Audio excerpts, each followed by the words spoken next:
People who grew up in the 1970s carry a quiet kind of strength. Not loud. Not performative. Not desperate to be noticed. Their psychology was shaped in a world very different from the one we live in now. A world slower, rougher around the edges, and far less supervised. They learned early how to be alone. How to wait. How to sit with boredom. How to figure things out without instructions, tutorials, or constant reassurance. And that shaped them in ways that still show today. People who grew up in the 1970s were not watched the way children are now. There were no tracking apps. No constant check-ins. No expectation that adults would hover.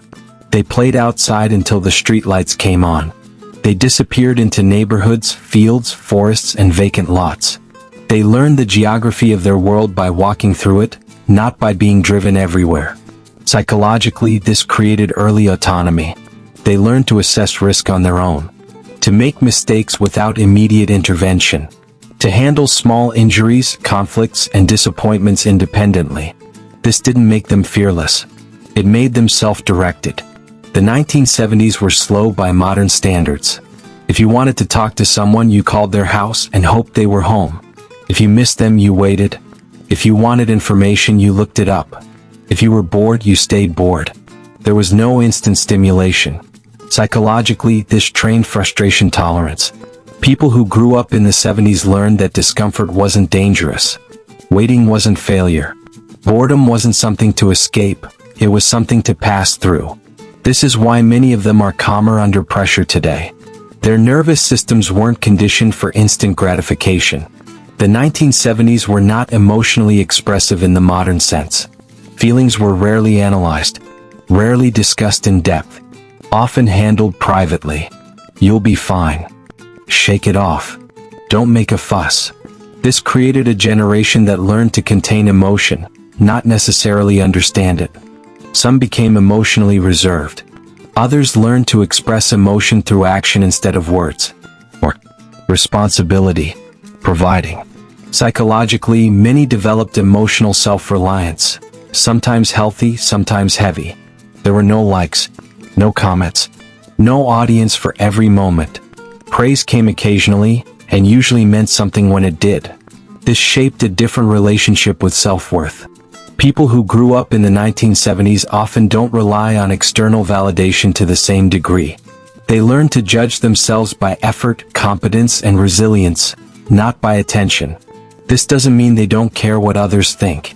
It means they don't require constant affirmation to function.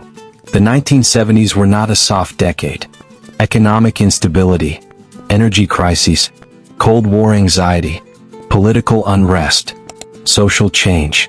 Even children felt it in the background, the sense that the world wasn't guaranteed to be safe or stable. This shaped a psychology grounded in realism. People who grew up then tend to expect difficulty. They don't assume life will be easy. They don't panic when things go wrong. They've already internalized uncertainty as normal. There were fewer distractions. No endless content. No personalized feeds. No algorithm chasing attention. So they created their own worlds. They read. They built things. They imagined. They explored. Psychologically, this strengthened internal stimulation, the ability to generate interest from within. This is why many people from this generation can sit quietly without anxiety. Their minds are practiced at being occupied without constant input. Rules were often clear and non-negotiable. Adults decided. Children adapted. This produced mixed outcomes. Some learned structure and respect for authority. Others learned compliance at the expense of emotional expression. But almost all learned consequences. If you didn't do something, something happened. Not a discussion. Not a debate. This shaped a strong sense of cause and effect, something that still influences their decision-making today. The 1970s were not polished. Technology failed. Cars broke down. TVs went fuzzy. Homes were drafty. Things wore out. And people fixed them. Psychologically, this created comfort with imperfection. People who grew up in this era don't expect systems to work flawlessly. They don't panic when things glitch. They improvise. This is why many of them remain practical problem solvers well into adulthood. Friendships were built face to face. Arguments happened in real time. Reconciliation required effort.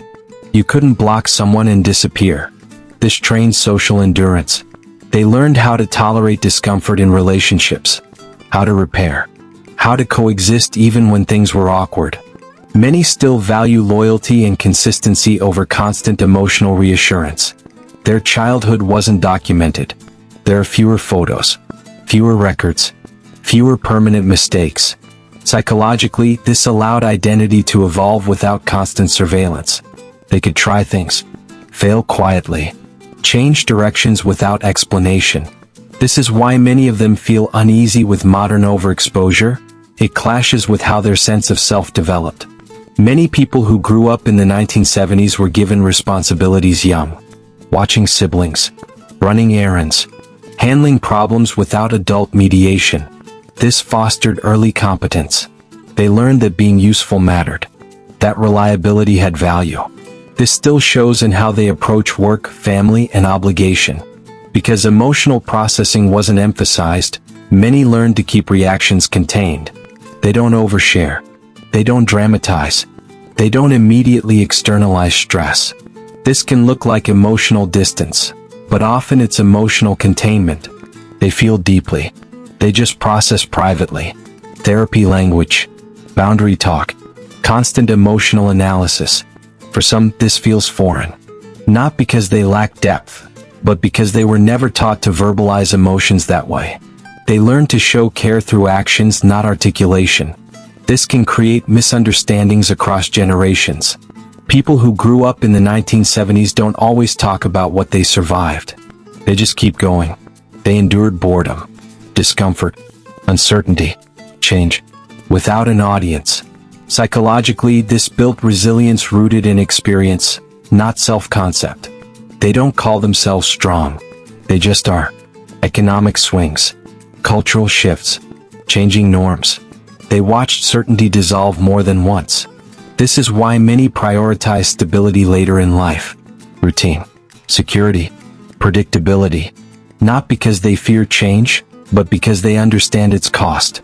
Authority was visible, imperfect, human. They watched leaders fail, institutions wobble. So many developed healthy skepticism without total distrust. They don't assume authority is infallible, but they also don't reject it outright. They assess. Booms come and go. Trends rise and fade. Hard times pass and return. This gives them long-term perspective. They don't panic at downturns. They don't chase every new movement. They've seen enough cycles to know nothing is permanent. They may not speak often. They may not share everything. But their presence is steady.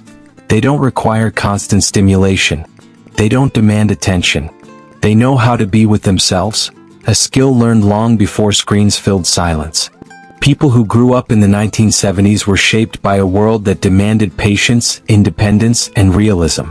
They learned strength without language for it, resilience without applause, identity without exposure. They may not always understand the modern world, but they carry something rare within it, perspective. And in an age of urgency, distraction, and noise, that quiet grounding is a form of wisdom the world still needs.